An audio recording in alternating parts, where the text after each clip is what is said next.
que eu falo, eu me assusto, porque realmente não parece que se passou tanto tempo, tá? Eu comecei como professora de ensino fundamental 1, depois eu prestei o concurso para a prefeitura, fui 4 anos professora de EMEI, depois prestei para coordenação pedagógica, já estou há 10 anos na coordenação pedagógica, né? E um encontro muito bacana nesse nosso grupo, que a gente pode chamar de comunidade aprendente, é um grupo que está sempre se instigando, está sempre conversando, está sempre produzindo ideias, né? E isso é muito bacana, é muito bom a gente ter pessoas do nosso lado que nos ajudam a pensar numa educação infantil de qualidade. Eu sou Gislaine, eu também estou na prefeitura há muito tempo, eu tenho 35 anos de serviço público como professora, desses 35, neste cargo que eu estou, porque eu acumulava, né, como professora e como coordenadora, eu estou há 24 anos como coordenadora, completando este ano, né? E sendo 14 deles na educação infantil e 11, né? 10 para quase 11 na EMEF. Então, essa é a minha trajetória. Né? Está dando um eco. E assim, eu acho que a gente sempre tem o que aprender, né? A gente nunca está completo. Então, eu acho que essa busca que a gente tem enquanto grupo, né, de coordenadores de educação infantil, de buscar, de aprender, de estudar, eu acho que faz parte dessa nossa carreira, né? Da gente sempre se desacomodar do jeito que está, e aí busca, estuda, e acomoda, e desacomoda de novo, né? Então, assim, a gente fica nesse fio. Eu acho que é um fio mesmo, em que a gente vai tecendo a nossa carreira, junto com demais pessoas que vão contribuindo para que a gente seja o coordenador pedagógico, o professor dessa escola, né, o parceiro de outro, e que a gente está aqui sempre junto. Então, eu acho que assim, o nosso papel também é de contribuir com aquilo que a gente sabe, ou que a gente estudou um pouquinho mais, né? E até o tema de hoje é um tema muito caro para nós, os fios do registro, né? O registro é uma coisa que eu acho que é tão cara para quem está na educação que a gente não poderia deixar de começar por ele. Eu acho que é isso, né? É um pouquinho do que a gente é.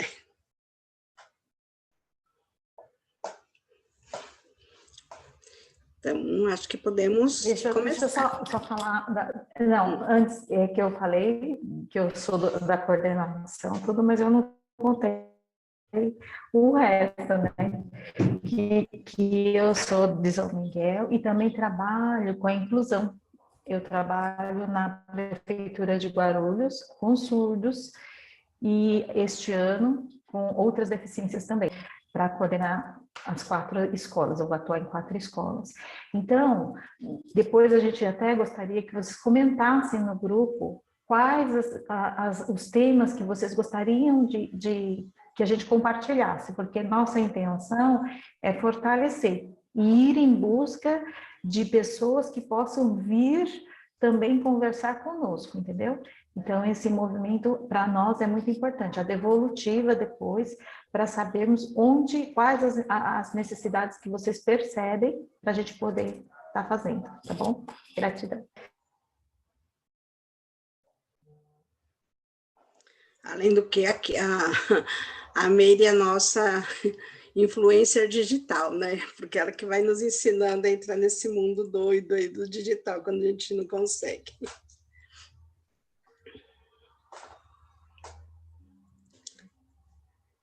Então, podemos começar?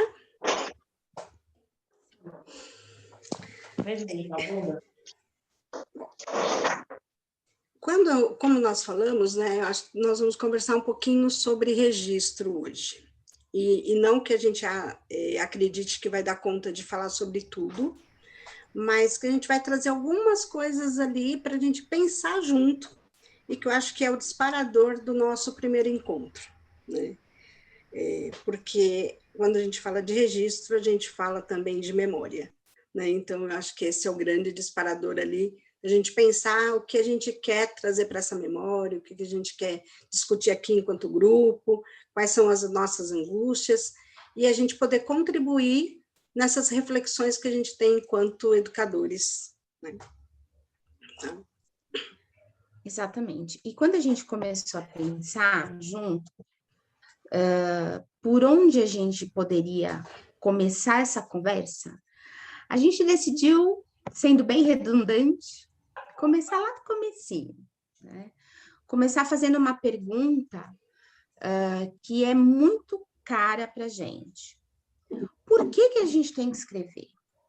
E por que é tão difícil a gente se conscientizar que precisamos escrever? Por que é tão difícil a gente ter uma rotina de escrita? Não é, Giz? Foi por aí que nós começamos.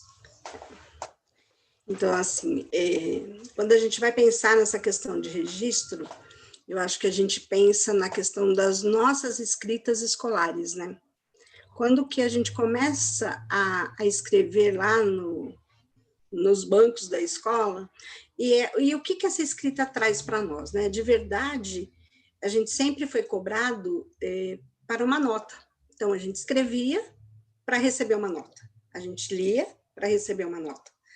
Então, para nós, e assim, a gente tem um tempo a mais, mas mesmo vocês que são os mais novos, a escrita na escola, ela sempre valeu para um certo ou errado, né? Para uma coisa assim, olha, ou você está acertando, ou você está errando, e aí, assim, a gente não tinha isso como algo prazeroso, né? De escrever por prazer. A gente sempre teve uma questão da escrita vinculada a uma nota, a uma menção, né?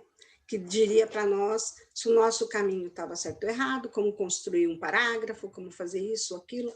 E a gente até conversou que muitas vezes a gente tinha já bem definido, nem o tema dessa escrita era aberto, né? Então a gente já tinha um tema.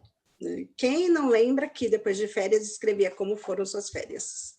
Né? E às vezes a gente nem teve nenhuma férias tão prazerosa para escrever, e a gente tinha lá que muitas vezes até inventar, porque se a gente dissesse a verdade, parecia que era suspeito. Né? Então a gente, ou então tínhamos aqueles cartazes, quem é mais antigo um pouquinho, uns cartazes que a gente colocava ali de sequência de desenho, e a partir dessa sequência tinha que fazer um texto. Né?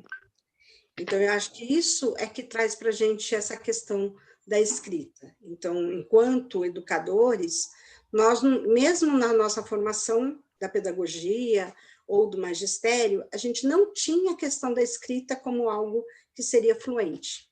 Então, por isso que a gente trava tanto quando a gente ouve a palavra registro, né? Exatamente. E eu me lembro, inclusive, Giz, as histórias que a gente tem da escola, né?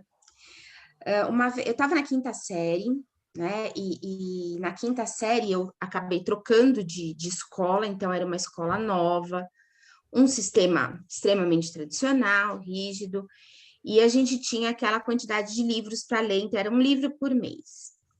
E a minha professora de português, ela deu o livro Olhinhos de Gato, de Cecília Meirelles, para a gente ler. Aliás, recomendo a leitura, o livro é uma graça. Só que para mim, né, uma criança ali de cerca de 10 anos de idade, 10, 11, foi um livro muito difícil para mim. Eu lembro de precisar de ter palavras que eu desconhecia, né? E assim, né? Como é que era no meu tempo? Se tinha uma palavra que eu não conhecia, eu precisava levantar do lugar de onde eu estava lendo, ir até a estante, pegar o dicionário, abrir o dicionário, procurar a palavra, e depois eu precisava reler todo o texto para conseguir entender o que a Cecília Meirelles estava querendo dizer para mim. Então, foi uma leitura muito difícil, mas eu tinha consciência de que eu precisava aprender, eu precisava entender o que eu estava lendo, né? E como resultado disso, acabou chegando o dia da prova, porque tinha a prova do livro também, né? Então, chegou o dia da prova e eu não tinha lido o livro todo. E o interessante era que eu acertei todas as perguntas do livro, da prova eu acertei. Mas como eu não tinha lido o livro todo, e eu fui extremamente honesta, coloquei ali que eu não tinha lido o livro, né? Eu acabei tirando uma nota mais baixa. E isso me faz pensar, não como uma lembrança, eu sou muito triste com essa lembrança, não. Na verdade, é uma lembrança que me faz refletir sobre o que a escola valorizava, ou o que a escola ainda valoriza, e o que a gente precisa mudar em relação a isso, né? Na verdade, a escola, ela valorizava as comandas, os comandos que eram dados. Você não podia sair desse comando, você não podia se movimentar para além do padrão, porque não existia vida fora do padrão, né? E, na verdade, hoje, a gente precisa pensar de que as ideias e os processos devem ser muito mais valorizados do que o produto final. Porque, na verdade, eu tive um grande aprendizado na leitura desse livro, né? A todo momento que você lê um livro difícil, que te desafia, que não permite que você tenha aquela leitura fluida, corrente, você cresce enquanto pessoa e você aprende novas coisas. Tudo aquilo que te desafia provoca uma aprendizagem. Então, aquele livro provocou uma aprendizagem em mim. Só que isso não foi valorizado. Como disse a Giz, é o erro ou o acerto. Né? Ou você é um bom aluno ou você é um mau aluno. Isso. E aí a gente pensaria, né? Eu acho que até voltando no significado da palavra registro, né? Que a gente tem enquanto substantivo, né? Que é uma questão para a gente chegar na palavra do erro, né? Uma questão, uma ação ali, né? De colocar as palavras no papel. A gente tem a questão do verbo, né? Registrar, que é anotar, né? E tem uma questão de pensar o registro como aquele que abre a água, né? E aí, quando a gente pensa nisso, a gente vai pensando nessa coisa de dar vazão ou controlar. E aí era esse controle. E dentro desse controle, aparece a questão do erro, né? Que eu tenho, ou eu dou o certo ou o errado, e aí a gente tem que pensar esse erro pelo olhar do Paulo Freire. O erro é construtivo. O erro, ele não é como a gente sempre ouviu lá nos nossos bancos escolares, né? Nossa, você errou. E aí parecia que a gente não tinha nenhuma coisa boa, né? A gente não sabia. Então, eu acho que esse exemplo da Débora, da leitura, ela traz uma coisa muito positiva. Talvez se ela não tivesse sido honesta e escrito lá que não tinha lido o livro, era nota máxima, porque ela tinha acertado as questões. E aí a gente vai pensando como aparece essa palavra erro na nossa vida. E aí a gente traz o Paulo Freire, que vai dizer que o erro sempre é um caminho para que você busque outras questões, e Vygotsky, que vai trazer para nós a questão da zona real e da zona proximal, né? Porque, de certa forma, o que vai fazer? Ele vai, como a gente até falou assim, ele vai mexer com a gente. Quando acontece alguma coisa que a gente vê que não dá certo, que não está combinando, o que a gente faz? A gente se desestabiliza e vai buscar uma outra saída, né? Então, quando a gente pensa ali no que o Vygotsky falava sobre a zona real e a zona proximal, que para você levar ele para frente, você precisa se desestabilizar e trazer alguma coisa, ele trazia sempre uma fala que era assim, que a gente precisa oferecer coisas possíveis, mas difíceis. Porque se tudo ficar muito calmo, a gente não avança. Então, se a gente também não se desestabiliza, a gente também não vai procurar outras coisas, né? Então, nessa questão do registro, a gente vem trazendo que, primeiramente, não existe, a gente vai dizer assim, ó, não existe um certo e um errado. É preciso começar, né? É preciso partir para uma situação de registro. E aí a gente vai buscando os caminhos. Cada um vai estar construindo o seu caminho, né? Por isso que é um fio. A gente vai tecendo ele enquanto constrói, né?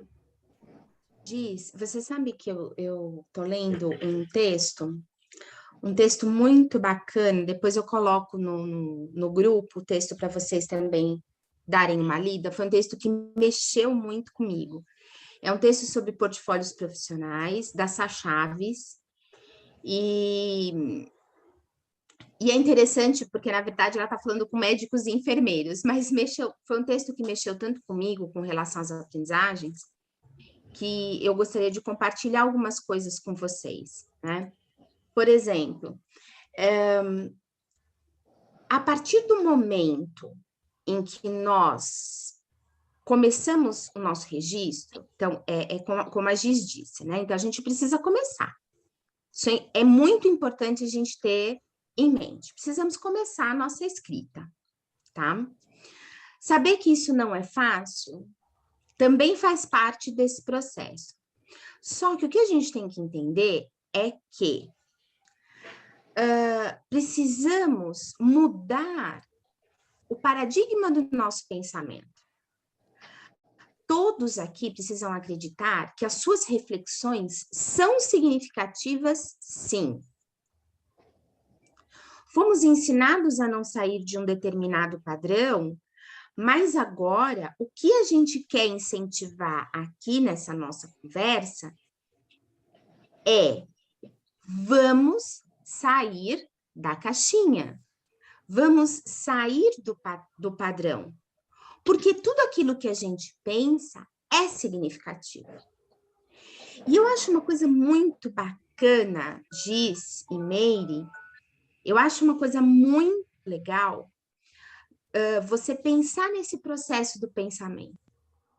Enquanto a gente está conversando aqui, vocês não estão apenas recebendo uma informação, ou recebendo ou participando de uma conversa, ou ouvindo uma conversa.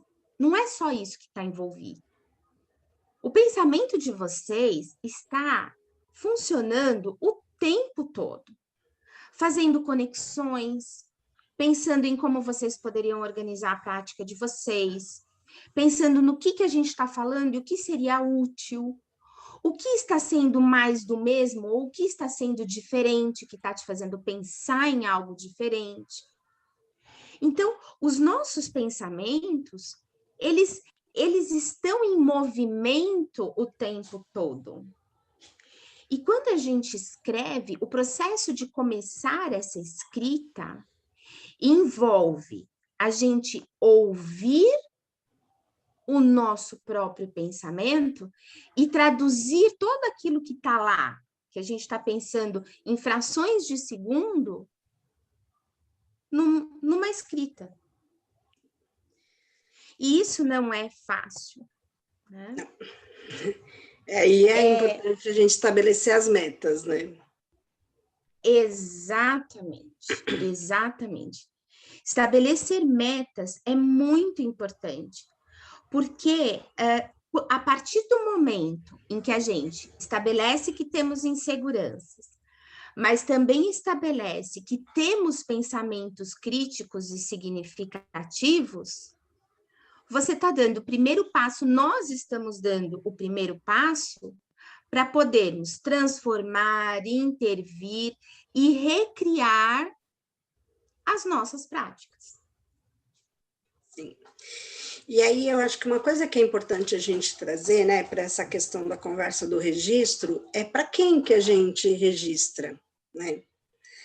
Então, assim, às vezes, na escola fica muito claro isso, que assim, às vezes a gente registra porque alguém pede para a gente registrar, né? Então, assim, e de verdade, a importância está para a gente mesmo. Então, eu preciso registrar antes de ser, porque eu estou respeitando uma demanda, que eu estou obedecendo, por exemplo, olha, agora tem uma normativa de registro, então a gente precisa registrar, está dado isso, né?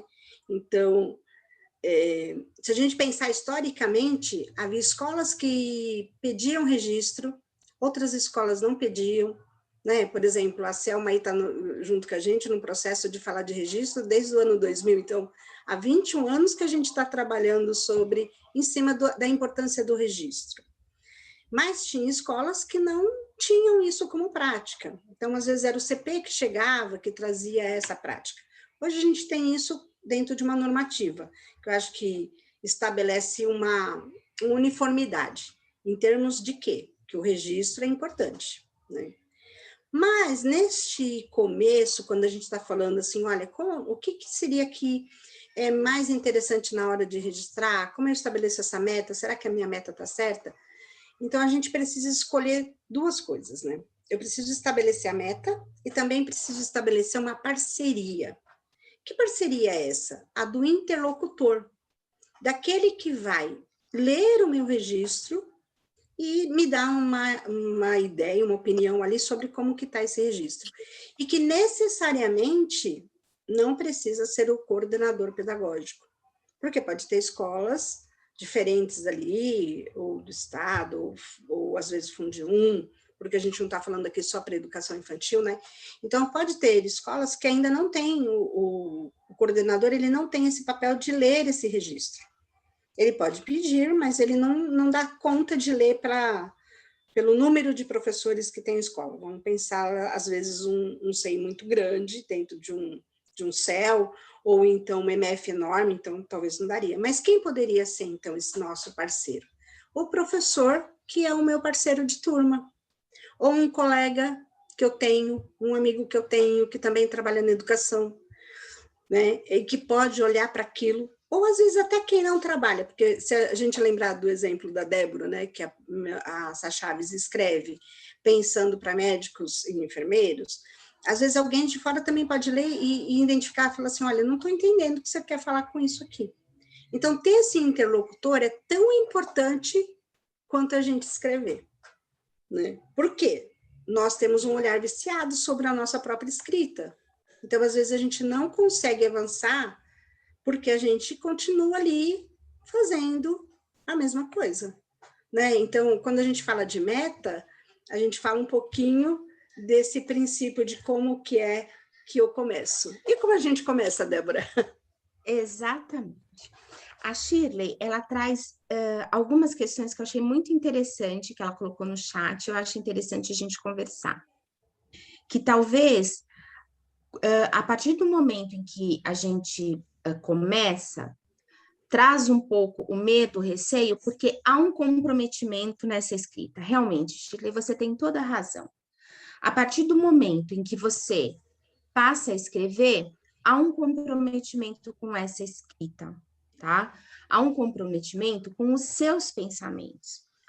E o que a gente precisa entender é que em tudo na nossa vida há comprometimento. A partir do momento em que a gente presta concurso para ser professor, eu acho que até antes, a partir do momento que a gente escolhe uma carreira, seja ela qual for, há um comprometimento ali com a sua carreira, né?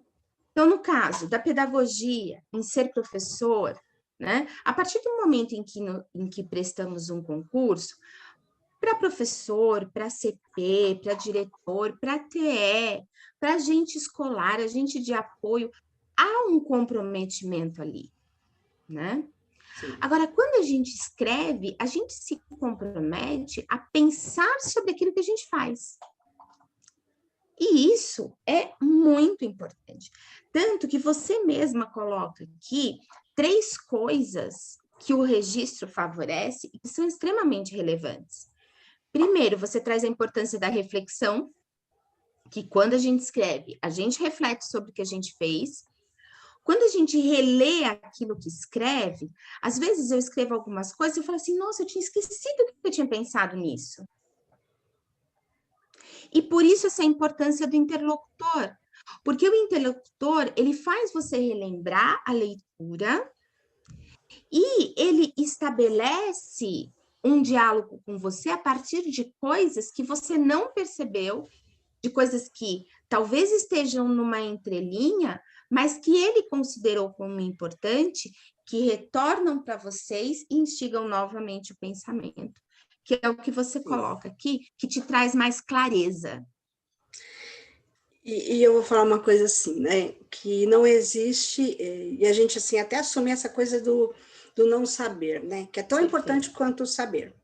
Então, eu acho que quando a gente inicia um processo de registro, a gente não domina ele, a gente não sabe, né, que caminhos que vai tomar, como que a gente, o que é melhor, o que não é melhor, né, como que eu faço, como que eu não faço. Quando a Isabel também traz que o registro ele vai historicizar esse vivido e com todos os envolvidos, é interessante a gente pensar isso, né? Porque o registro é o que a gente falou assim, para quem que ele é? Né? Não é somente para a gente, porque quando eu digo e escrevo essa experiência toda e registro esse vivido, ele vai trazer uma memória para todos os envolvidos.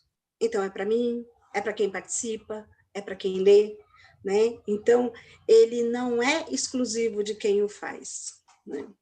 Exato, porque o texto dessas chaves faz a gente pensar numa coisa muito bacana, Giz. Olha só, nós sempre fomos diminuídos, comparados e reprovados pelos nossos erros. Só que agora, a partir do momento em que decidimos começar os nossos registros e compartilhar os nossos registros, nós vamos precisar encarar os nossos erros como potentes.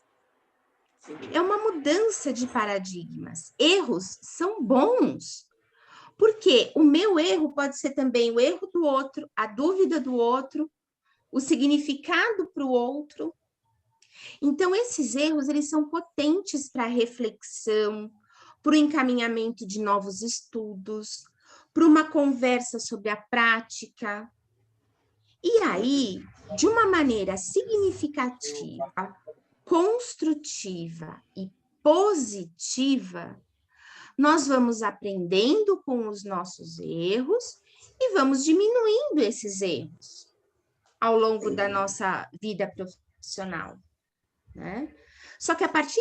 mas o que a gente também não pode esquecer, né, Giz, que é o que acontece com a gente também, mesmo tendo anos de experiência, isso não importa, a gente erra. Mas o que a gente vai fazer com o erro?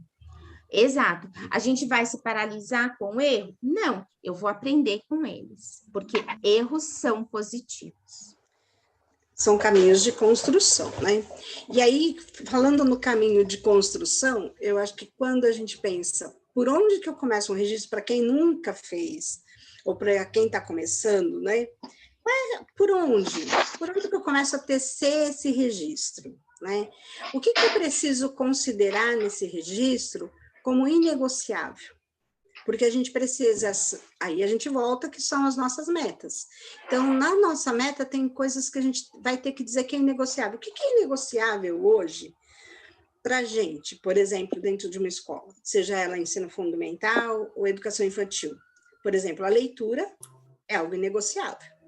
Eu preciso ler todos os dias. O que é mais inegociável? Dizer que eu preciso registrar. Mentira, tem que ser inteligente.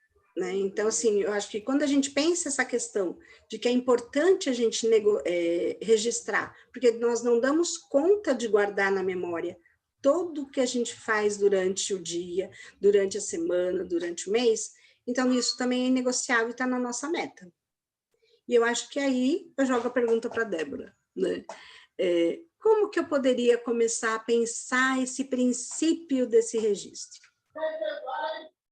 Eu acho que a gente pode pensar de uma maneira bem prática, Giz. A gente já estabeleceu aqui duas coisas muito importantes. nós precisamos começar e precisamos estabelecer uma parceria, precisamos ter um interlocutor. Uma outra coisa que a gente precisa compreender é que o nosso registro, ele começa de uma maneira mais simples, mas ele precisa precisa ganhar complexidade, tá? A gente não pode se acomodar numa escrita simples. A gente tem que se instigar para que essa sua escrita vá ficando cada vez mais complexa. Então, por onde eu começo? Uma escrita diária, simples. O número de crianças com quem eu trabalhei, o livro que eu li e um fato que me chamou a atenção. Eu posso começar por aí. Se eu sou coordenador ou se eu sou diretor, né? Quantos professores estavam presentes? Eu li algum livro? Eu escolhi algum acolhimento estético para esse grupo? Né, que é um texto que deixa a gente preparado para ouvir os conteúdos de uma reunião, né? Que fato me chamou a atenção? Né? Se eu passeio pela escola, se eu dou mandada pela escola, eu posso registrar algo que me chamou a atenção? Sim. E que você ache potente para utilizar numa formação, como um exemplo, ou mesmo para sua própria reflexão? Espera aí. Então, podemos começar assim, né? De uma maneira mais simples. Agora, eu te devolvo uma pergunta, Giz. Como eu posso sair disso? Como eu posso sair agora desse registro mais simples? Vamos pensar que eu estou nesse registro simples, e aí eu preciso vir para a minha meta. Então, além de eu colocar, por exemplo, quantas crianças tinha na sala, o livro que eu li esse dia, e um fato que me chamou a atenção, eu vou explorando um pouco mais, né? Por exemplo, por que eu fiz a escolha desses livros e não de outras? Por que eu escolho essa seleção de livro para eu ter essa semana? Isso precisa, às vezes, aparecer no meu registro, porque é uma questão bem que vai trazer outras concepções. Porque, assim, o nosso registro, ele estabelece e demonstra as concepções que nós temos sobre criança, sobre infância, sobre a importância, por exemplo, da leitura. Quando, por exemplo, eu pego um livro e digo lá que eu peguei o livro Jacaré com Dente Doendo, por exemplo, para trabalhar a importância da escovação, eu estou dizendo ali, no não dito, porque eu não escrevi isso, mas eu estou falando, olha, eu escolhi esse livro para trabalhar a escovação depois, tal, que eu acredito que o livro tenha sempre uma função final. Então, que a minha leitura serve para uma outra coisa. E, na realidade, a gente tem uma leitura que ela pode ser prazerosa, e que deve ser, na maioria das vezes, né? A leitura Sim. pela fluidez da própria leitura, pelo prazer que ela traz. Então, quando eu vou associando a um fazer, eu estou dizendo ali no não dito que eu acredito que a leitura sempre precisa de um produto final, que ela por si só não basta. Mas não vai estar escrito isso, né? Então, aí o interlocutor até entra. Então, eu vou ampliando isso, eu vou pondo para mim também uma questão de ampliar isso. Então, é a minha meta. Então, hoje eu escrevo isso. Então, eu fiquei 15 dias escrevendo quantas crianças tinham na sala, o livro que eu li e um fato que me chamou a atenção. Depois de 15 dias, eu não posso só dizer isso. Então, sobre o que mais eu vou dizer? O que mais me chamou a atenção? O que aquela criança que eu levei no parque, que viu um bichinho e chamou minha atenção para aquilo, levanta de hipótese? Nossa, de repente eu posso estar trabalhando sobre aquela hipótese daquela criança. Então, ela vai, a partir do momento que eu vou registrando o que vai acontecendo, esse próprio registro vai me dando pistas para pensar outras coisas. E isso pode ir aparecendo no meu registro. aliás, pode não, deve ir aparecendo no meu registro. O que é Exato. que me chama a atenção, que me leva para frente? Olha que a gente traz aí de novo aquela questão do pensamento do Vygotsky, né? Então, assim, o que é que me desestabilizou, que faz eu procurar uma outra coisa? Que aí é a questão do complexificar. Então, como é que eu torno isso mais complexo? O que eu busco para sair dessa minha zona real? Porque eu estou numa zona confortável, escrevendo o livro, quantos alunos, o que aconteceu, e aí eu vou dizer assim, que isso me mantém numa zona segura. O que vai fazer com que eu avance mais um degrauzinho vai ser eu procurar alguma coisa que qualifique a minha escrita. E aí, eu sozinha consigo fazer isso? Às vezes não. Nem como coordenador, porque às vezes essa questão de como é que eu vou ajudar o outro, pensando até no coordenador, como é que eu ajudo na escrita da professora, então às vezes eu preciso de alguém que domina mais que eu o processo de escrita. E aí a gente vai para uma questão que é buscar bons modelos. Perfeito. Né? Ou então ir para uma boa pergunta. Às vezes o meu interlocutor pode me trazer uma boa pergunta. Por exemplo, se eu estou lendo esse registro e eu vi que a professora falou, olha, eu usei o livro para dar escovação, eu usei, por exemplo, vamos pensar, o homem que amava caixas porque eu quero trabalhar com eles, construção de caixa, tal, tal. E aí vem uma boa pergunta. Como é que eu vou que materiais potentes que eu posso trazer para ampliar essa questão dessa leitura do homem que amava caixas? Será que tem um outro livro que diz sobre isso também e que a gente poderia trazer, né, para ampliar isso? Porque assim, a gente tem uma questão ali muito forte de leitura, sobre o que a gente proporciona para as crianças de leitura. E o registro vai nos trazer isso também. Eu acho que tem duas coisas aí para a Débora falar. Um pouquinho sobre essa questão de como é que eu amplio e quem eu busco, né? E aí a gente tem exemplos para dar para vocês dos teóricos que podem nos ajudar. E também por que é importante, por exemplo, para quem olha para o registro, o primeiro olhar ser sobre essa questão de livro. Por que a gente traz isso como algo inegociável também, né? Muito bom. Giz, vou falar primeiro da questão dos livros, né? Do porquê que é importante a gente começar essa nossa conversa com os livros. A partir do momento em que a gente quer complexificar o nosso registro, está incluído nisso, está embutido nisso, uma ação muito importante, a nossa observação. Precisamos olhar para além do óbvio. Precisamos ter um olhar mais atento, né? Então, por exemplo, nessa questão de ter um olhar mais atento, como essa criança lê? Do que ela gosta? Tem preferências? Ela conversa com outras crianças sobre aquilo que ela lê? E a gente tem que entender aqui a gente tem que entender uma conversa aqui, não só uma conversa na nossa língua aqui já organizada. Eu estou falando até de uma conversa dos bebês em que o bebê pega um livro e uma outra criança, um outro bebê chega junto pertinho e eles começam naqueles blá blá blás gostosos, e isso também é um diálogo estabelecido, né? E uma coisa que a gente tem que pensar também quando fala em leitura é o seguinte: às vezes não. A gente precisa compreender que não é a quantidade que desenvolve um bom leitor, ou que desenvolve um comportamento leitor, ou que desenvolve uma curiosidade leitor.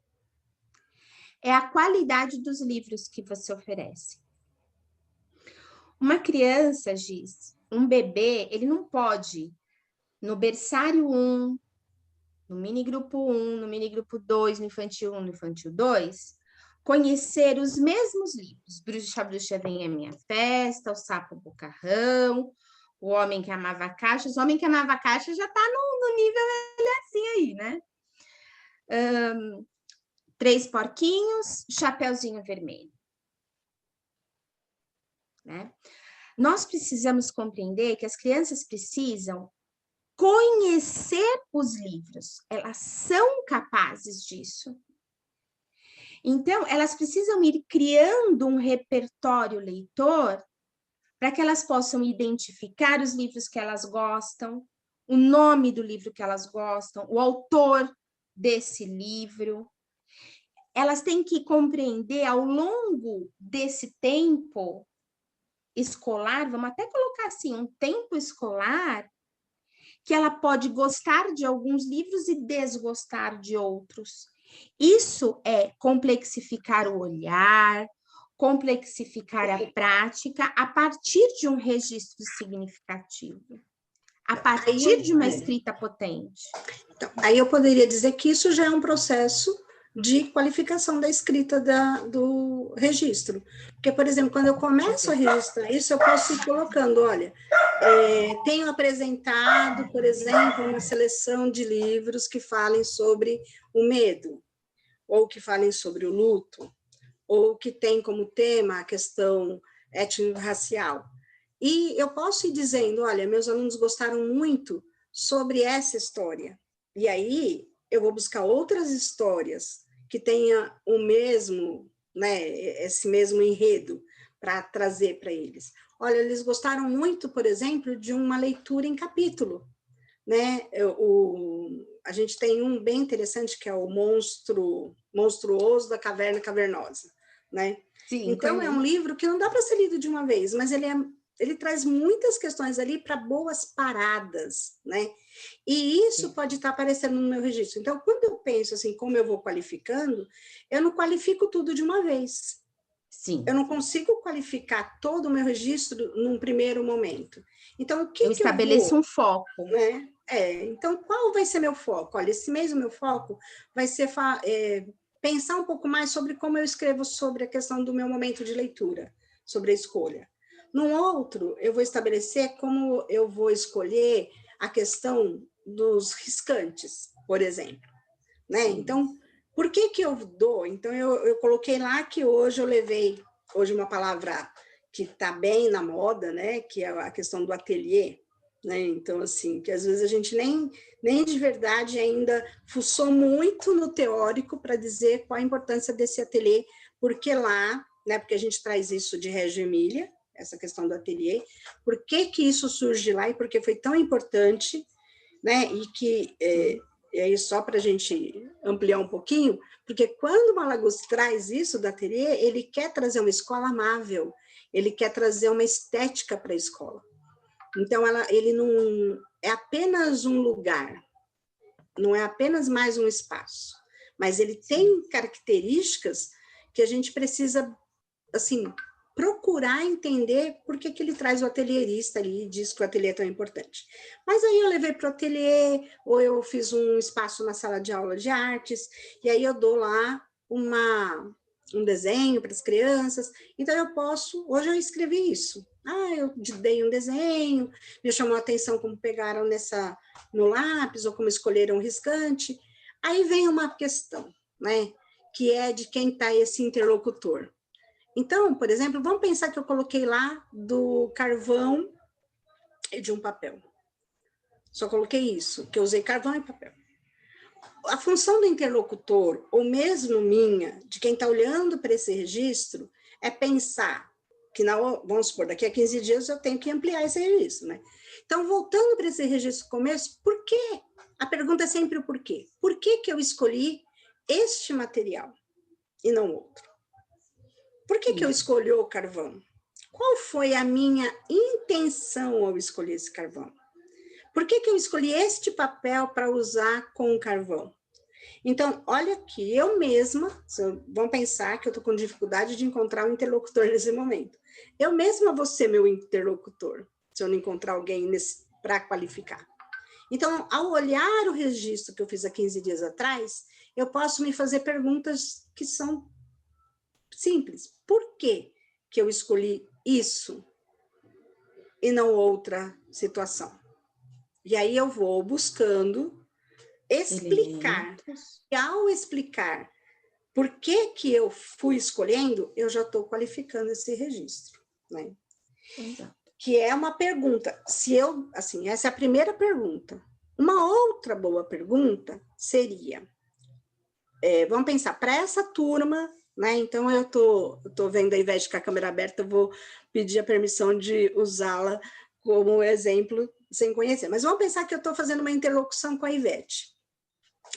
Bom, aí a Ivete me escreveu lá no registro que eu estou lendo dela, que ela escolheu usar o canetão para fazer uma produção artística com as crianças. Então, ela ofereceu para eles o canetão, a caneta esferográfica, que não são coisas comuns de estar na sala, às vezes, né?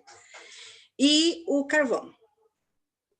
O que eu posso perguntar é por que ela escolheu esses elementos e não outros, né? O que levou ela a escolher esses elementos? Essa é uma boa pergunta. Porque ela poderia ter outros.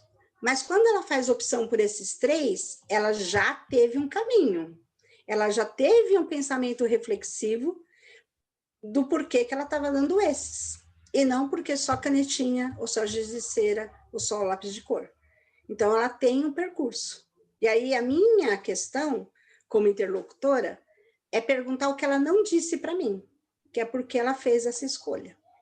Então, ela só me diz, eu ofereci isso no ateliê. Agora, me falta o motivo do porquê, que é a intencionalidade pedagógica, né? Ela traz aí, ela carrega isso. Deixa eu só... Posso falar? Claro. Pode. Eu venho com as meninas também com essa dificuldade de partir para o depois. Elas vêm, colocam, né, lá número de crianças, a proposta e tudo, mas eu vejo a dificuldade nelas em relatar para mim essa proposta. Porque assim, eu já sei a intencionalidade delas, aí eu procuro passar para elas o que elas querem além dessa intencionalidade, que é o que as crianças nos trazem de novo, e eu sinto elas com muita dificuldade nesse olhar. E eu preciso te perguntar uma coisa, assim, Ivete. Você sabe essa intencionalidade, porque ela já está posta em algum lugar, ou porque é uma discussão que vocês estão tendo sobre os recursos que vocês vão usar, por exemplo? Então, elas me colocam, né, a gente tem um roteirozinho e elas colocam essa intencionalidade. E no registro elas vêm com essa intencionalidade. Mas aí elas não partem para o depois, né? Eu tô orientando, né, que é esse novo que a criança traz. Mas eu ainda percebo muita dificuldade no grupo porque não era uma prática. Sim. Porque a intenção do registro, né? Vou fugir só um pouquinho aqui de uma coisa, assim, antes do teórico, porque a intenção do registro é sempre a gente pensar assim, olha, ele vai sempre me servir para projetar, né? Então, assim, a ideia é que o professor, ao ler seu registro, ao ver o que ele escreveu, ele possa pensar uma continuidade de atividade. Então, talvez a boa pergunta seja, bom, como é que você pretende ampliar o que você já ofertou? Então, você também não responde. Então, você vai fazer essa pergunta. Olha, como você pretende ampliar? Vou instigando, então, né? Aí, o que você pode trazer? E aí, eu vou dizer assim, que eu vou trazer isso, porque eu aprendi isso fazendo curso sobre escrita de diário de bordo até. Você vai dar para ela, talvez, um texto que forneça um conhecimento, que aí é o que a gente vai falar do aporte teórico. Eu posso trazer um texto que tenha numa revista Avisa Lá, que seja muito interessante para aquele grupo, e que não é para todo mundo, então é só para ela, ou para aquela turma. E aí, eu não digo só, por exemplo, qual é o texto, mas eu xeroco esse texto, ou encaminho em PDF. Então, eu cito para ela, olha, tem um texto que vai te ajudar muito a pensar como tal. E aí, eu sugiro que você faça a leitura.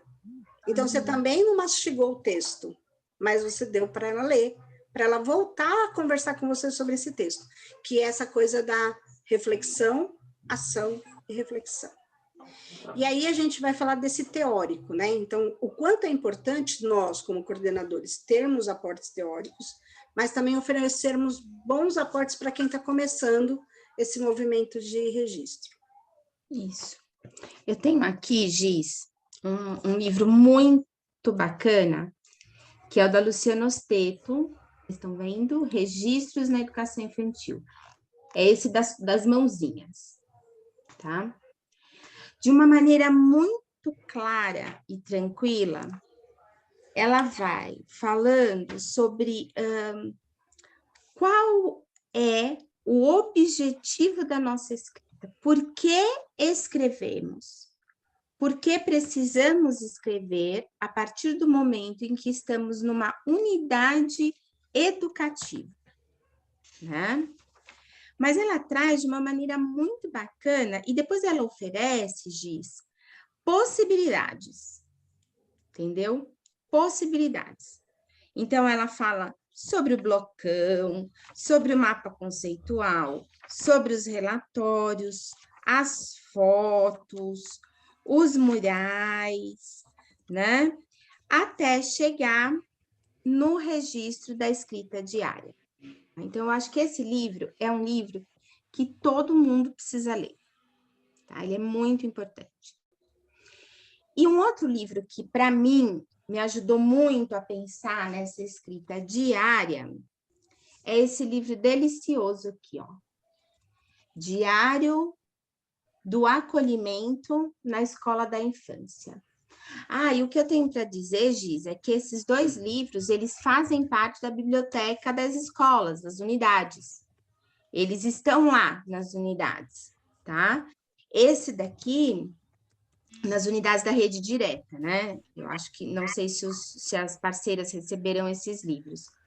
Débora. Mas nas unidades diretas tem. E esse aqui, o Gianfranco, ele faz registros diários curtos, mas extremamente potentes, que nos ajudam a compreender como a gente pode complexificar essa nossa escrita. Ele dá a pista. E depois que ele faz esses registros curtos, diz, uma coisa que foi muito bom para mim, ele faz algumas reflexões sobre o que ele escreveu. Nesses quadrinhos, então tem aqui o registro, aí nesse quadrinho aqui, final, nesse quadrinho cinza, ele faz algumas reflexões sobre a escrita dele. E isso amplia o nosso olhar, direciona o nosso olhar de uma maneira leve, agradável e gostosa. Até da gente pensar, meu Deus, como que eu não pensei nisso? É tão simples. E ele traz, né, de uma maneira muito bacana. Então, acho que esses dois livros diz, a partir do momento em que a gente se conscientiza da importância do registro, ele precisa ser lido. Selminha, você quer falar alguma coisa? Eu quero sim. Esse livro, Diário de Acolhimento, realmente eu concordo com você. Todos nós temos que ler. Eu fiquei tão apaixonada por esse livro que eu não conseguia parar de ler, que até fui aqui na minha casa meio que questionada. Você não para de ler? Você não para de ler esse livro? Eu falei, mas é que esse livro, para mim, ele foi extremamente importante, porque, assim, ele teorizou tudo aquilo que eu penso, assim, na escola, e ele foi ampliando as minhas ideias sobre os meus espaços, sobre os materiais. Então, eu fui fazendo várias anotações, assim, para quando eu retornar para o SEI agora, eu quero organizar algumas coisas já para deixar pronto para quando as professoras voltarem, para elas começarem a sentir a diferença dessa organização, que já melhorou muito, que foi uma coisa que a pandemia trouxe, foi com a gente melhorar a organização dos espaços. Eu achei que isso, na minha unidade, foi muito forte, que a gente teve que jogar fora um monte de coisa que a gente via que não tinha nenhuma utilidade, né?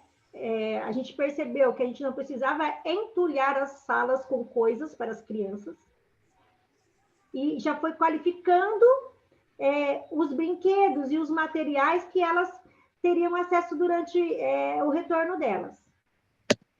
E esse livro, ele assim, é muito legal, porque, claro, ele só vai falar de situações específicas de acolhimento, acontece um monte de outras coisas no nosso processo de rotina do SEI, que ele não dá conta de relatar ali. Mas o que ele coloca especificamente é como as crianças olham para a unidade, como elas olham para os espaços e como que os professores se comportam diante das situações.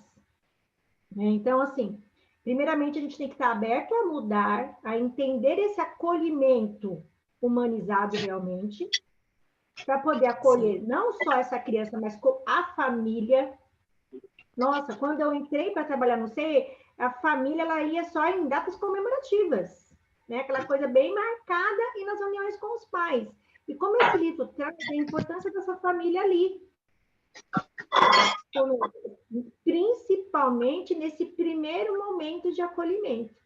Exatamente. Então, acho que é muito bom. Eu aconselho a todos os coordenadores que estão aqui a lerem. E fechou seu áudio, Selma. Fechou seu áudio.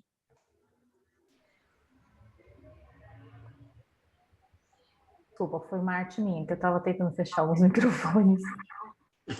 Estão me ouvindo? Agora sim. Oi, agora sim.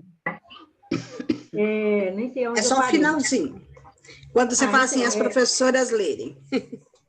As professoras lerem também, porque quando você falou de dar o aporte para o professor, quando ele tem uma determinada situação ali que você quer fazer com que ele reflita sobre ela, eu pensei que eu dei esse aporte para uma professora, eu sugeri para ela ler, porque ela tem uma certa dificuldade no acolhimento, e eu sugeri lá uma parte do livro para ela ler.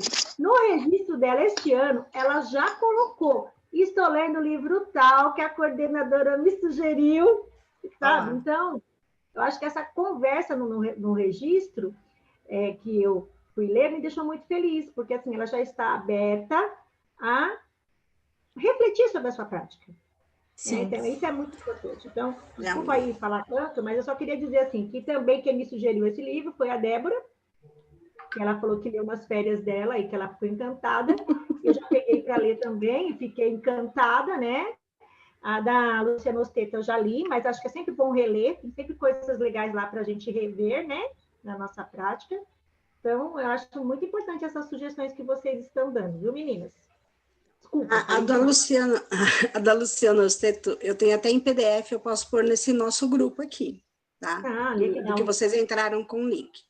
E aí eu também trago 2 sugestões de aportes teóricos que vão falar de registro, que registram e que, assim, para quem está começando, eu acho que observar isso. O primeiro que eu vou trazer é da Madalena Freire, que é a nossa primeira fonte de registro na educação, em 1983, A Paixão de Conhecer o Mundo. Quando ela faz esse primeiro livro, ela transcreve o diário de campo dela, que ela chama de diário de campo.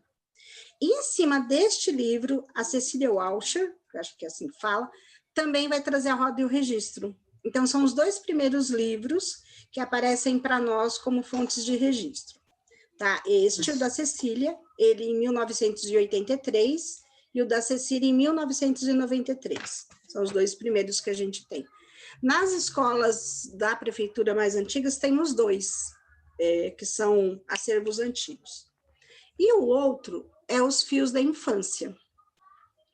As irmãs abeleiras aqui, elas trazem também a questão do registro de uma forma bem leve, contam ali um pouquinho de como é, por exemplo, quando ela traz aqui um capítulo sobre a chuva, e aí a gente pensar, né, o que a gente poderia trabalhar em dias de chuva?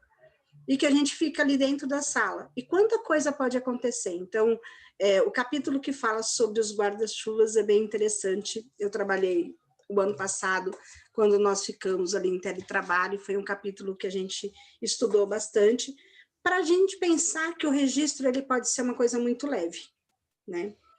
Inclusive, Giz, a Luciana Osteto, ela traz esse livro da Madalena Freire como referência bibliográfica dela. Olha que bacana a gente ver como as coisas se interligam, né? As próprias bibliografias se interligam. Então, eu vi aqui no chat a questão dos diálogos embalados. Eu sou assinante, né, do Diálogos Embalados. Cada mês a gente recebe um livro. E aí, tanto o Diário de Acolhimento já foi um livro embalado, né? Está R$ 59,90, nem estou fazendo propaganda aqui. Acho que é R$ 59,90 a assinatura. E que depois, a dica que eu dou é que assim, depois eles vendem esses livros e a gente consegue comprar eles mais em conta, até sem fazer uma assinatura. Porque às vezes tem livros que a gente pode dizer que não é tão interessante para nós. Mas esses são os nossos primeiros 4 aportes teóricos que a gente indicaria para vocês, né? Porque, assim, nós temos uma questão muito forte na rede como um todo, e não só na municipal, na estadual também, são das palavras, né? Que, assim, às vezes a gente pega as palavras e se tornam jargões vazios. Então, escuta atenta, olhar potente, né? Intencionalidade pedagógica, né? Eu acho que são coisas que estão virando jargão, mas não com sentido. Então, às vezes, isso é que precisa ser peneirado, né? O Manuel de Barros fala muito sobre isso, da gente precisar peneirar as palavras. Escovar então, as palavras. No nosso registro, enquanto leitores de registro, a gente precisa peneirar o que não está dito, que é o tal do não dito, né? Então, o que é que ela quis dizer, o professor, quando escreveu isso? Enquanto escritora de registro, o que eles colocam, né? Primeiro, para a gente não escrever a lápis. E por que não escrever a lápis? Porque quando eu releio, eu posso apagar. Eu falo assim, isso aqui, ó, eu posso mudar. Se está a caneta, eu posso apenas grifar e pensar e pôr uma pergunta. Por isso que eles falam que a gente precisa deixar um espacinho também no registro, que é bem interessante. Porque a gente pode fazer uma pergunta para a gente mesmo. Então, como que eu explico isso? Por que essa escolha? Né? Por que não outra? Porque nesse espaço foi assim. Então, eu acho que é uma coisa bem legal da gente pensar neste processo de registro, né?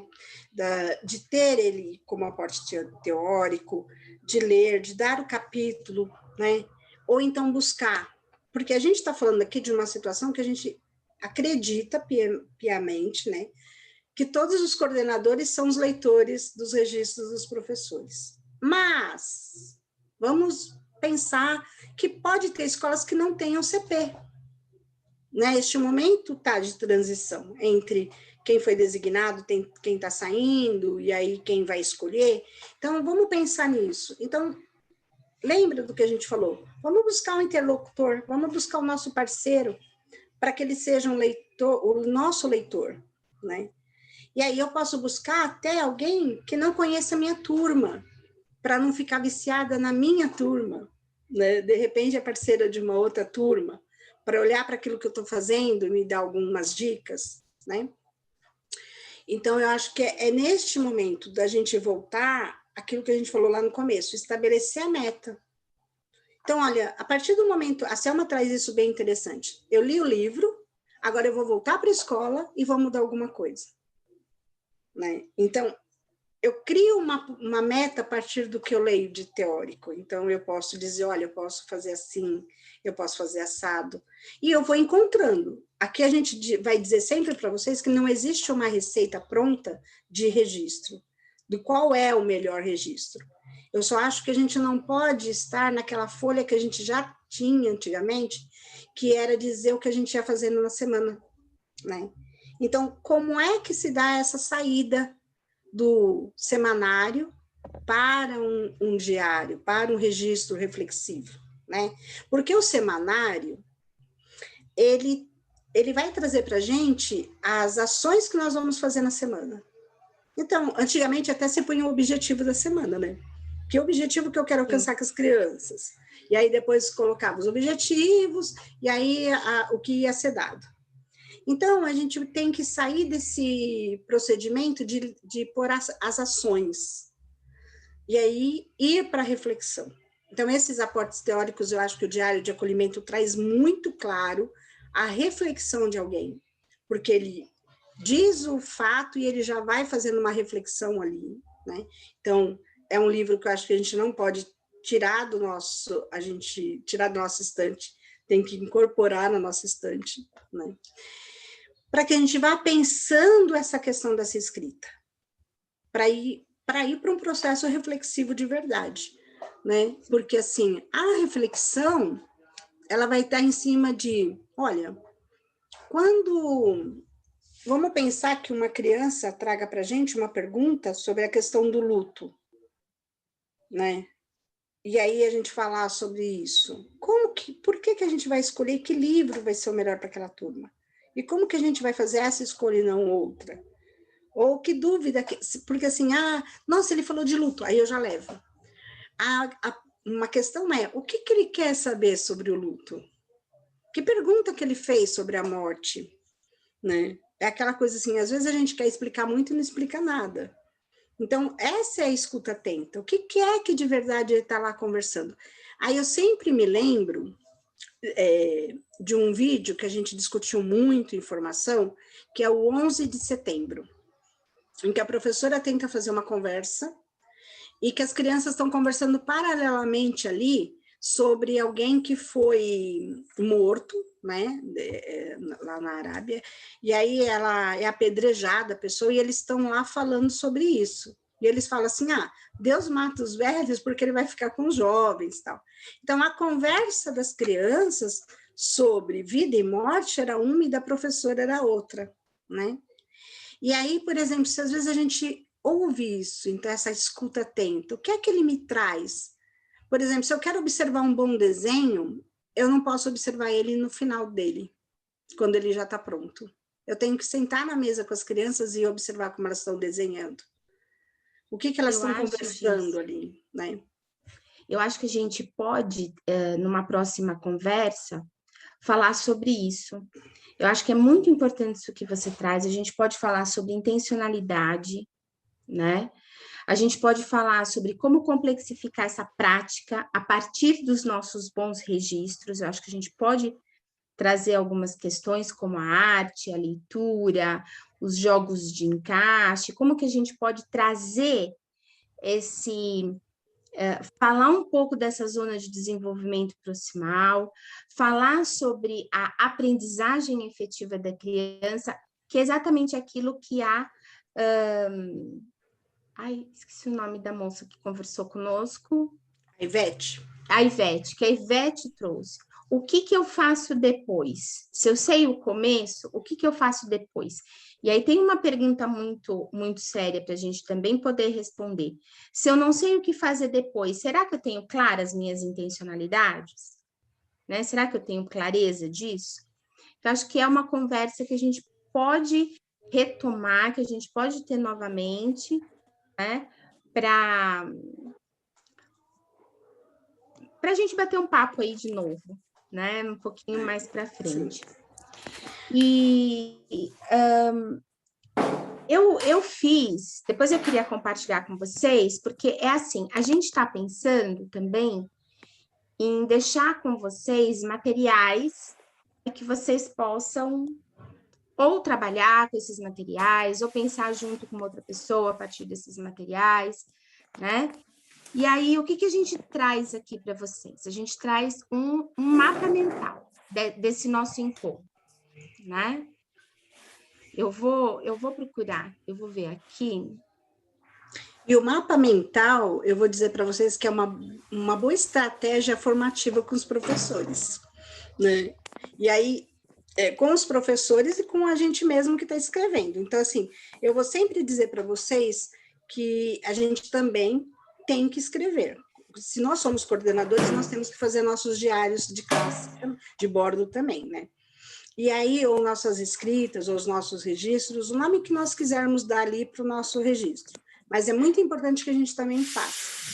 E o mapa mental, ele vem trazendo para a gente, assim, após uma leitura, ele traz o que foi mais significativo. Então, é uma boa estratégia, depois de uma leitura, fazer o mapa mental, né? E aí a gente pode pôr aqui também no grupo a dica sobre essa questão do mapa mental, para iniciante tem um vídeo que fala um pouquinho, que aí a gente também vai ali dando algumas sugestões para a gente ir ampliando essas possibilidades dos nossos registros também. Perfeito. E uma coisa que a gente tem que saber, assim, de uma maneira bem simplificada, a gente pode até também conversar um pouquinho mais para frente sobre isso, são algumas diferenças de conceitos. Então, por exemplo, o que é um organograma? Um organograma é tudo aquilo que organiza, tá? Então, por exemplo, você pode falar assim, você pode fazer um organograma em relação às suas formativas. Então, você coloca lá, frentes formativas, aí IPEA, horário coletivo, reunião pedagógica, né? Formação com a equipe de apoio, formação com a equipe terceirizada. Então, você vai organizar a sua rotina. Isso é um organograma. Um mapa conceitual é aquele que traz, além das ideias, ele traz conceitos. Então, você coloca, né? Por exemplo, esse aqui é um mapa mental. O mapa mental é um mapa de ideias. A gente foi selecionando aquilo que seria significativo nessa nossa conversa e colocamos aqui para startar ideias. Esse mapa poderia se tornar um mapa conceitual? Sim, se você colocar conceitos, por exemplo, conceito de Paulo Freire, conceitos de Piaget, conceitos de Vygotsky, né? E por aí vai. Então, essa é a diferença básica sobre organograma, mapa mental e mapa conceitual. Esse aqui que a gente traz para vocês é um pouquinho de mapa mental, essa chuvinha de ideias. Então, falamos sobre o registro, sobre o verbo registrar, sobre o substantivo registro, lá que abre e fecha a água. Estabelecemos essa metáfora em relação à escrita do contexto escolar, o quanto essa escrita traz o controle, o certo e errado, o aluno nota 10 ou o mau aluno, né? Depois a gente falou um pouquinho sobre o que deve representar o erro, falamos sobre, a Giz falou sobre Paulo Freire, Piaget, Vygotsky, e agora fica aqui. O que é importante a gente saber? Precisamos começar, estabelecer uma boa parceria, complexificar a nossa escrita e não desistir, tá bom?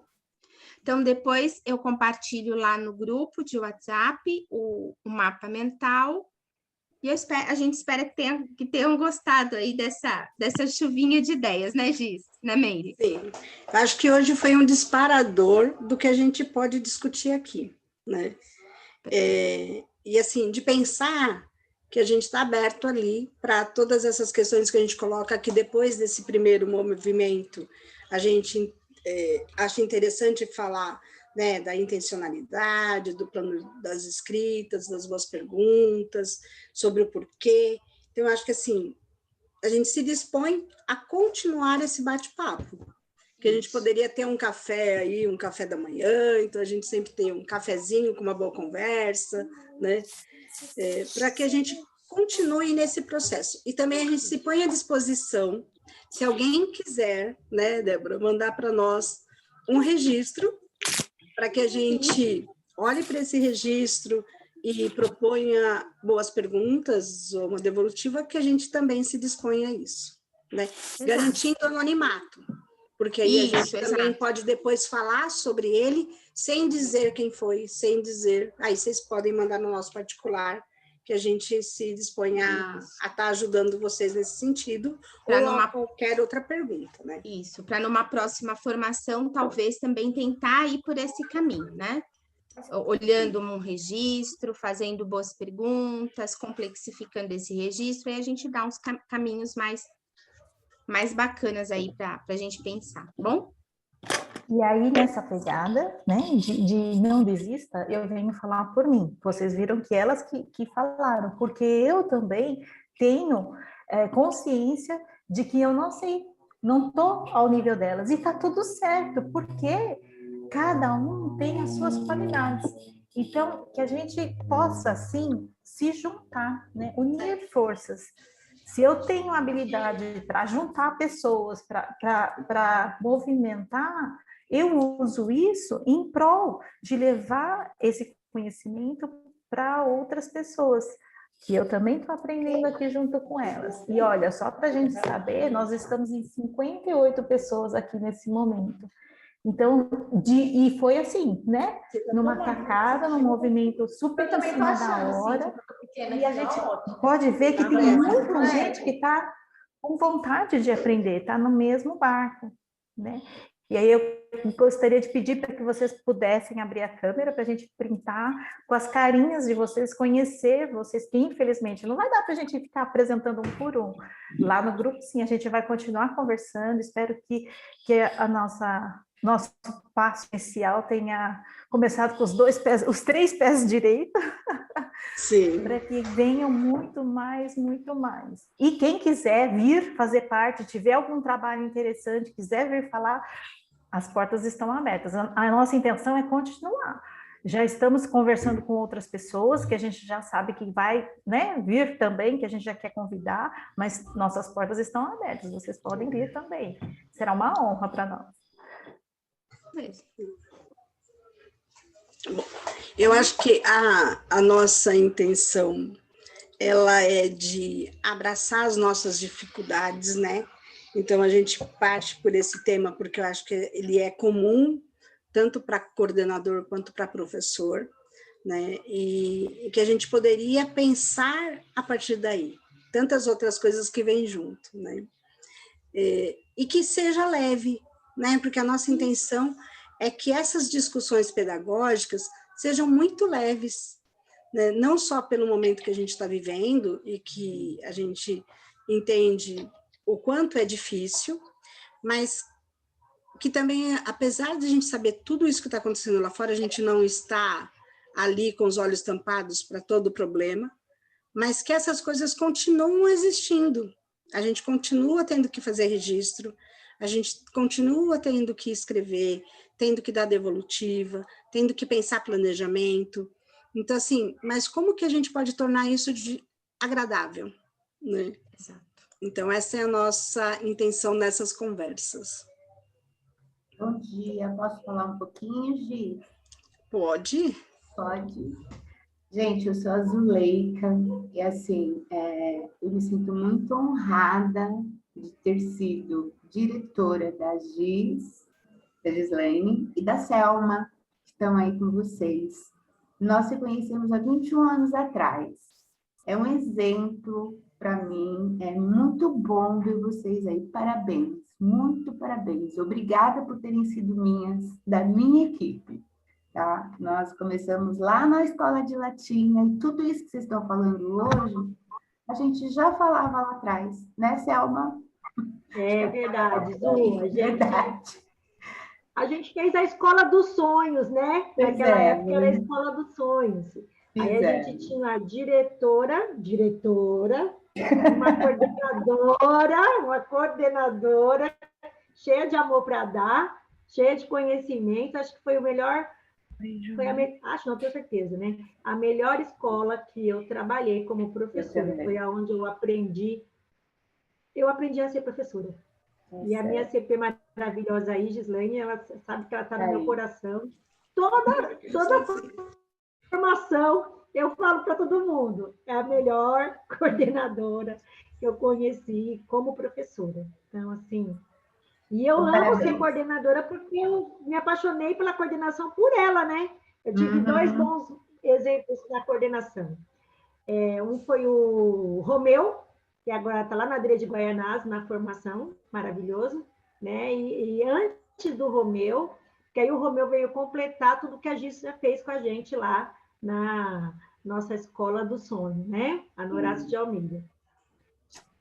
Então, assim, quem não conheceu a Gislaine ainda, vai conhecer agora, saiba que vocês vão conhecer uma biblioteca ambulante, um coração cheio de amor, ama o que faz, ama as pessoas, né? Então, eu só tenho gratidão também. Acho que esse é o momento para a gente falar dos nossos amores, né?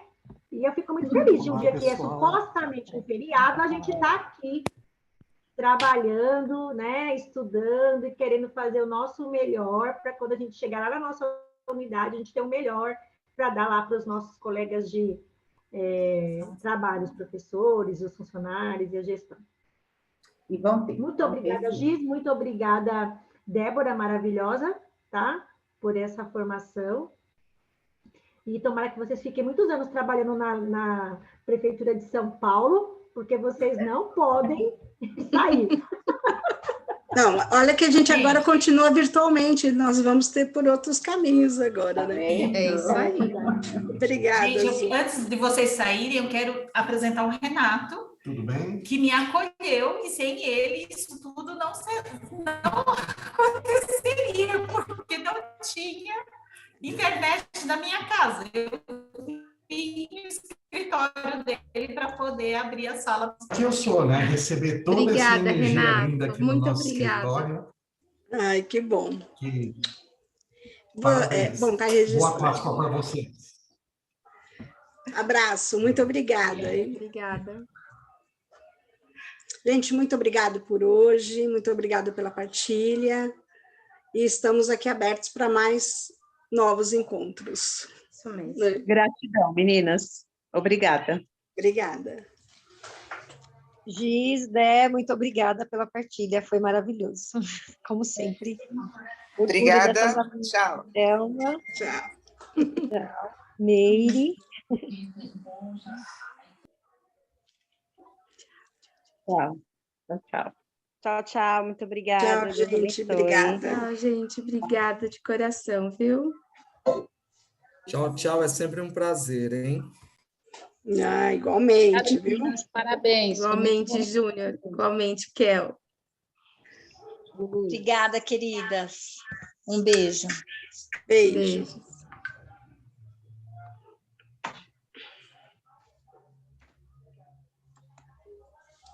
Oi.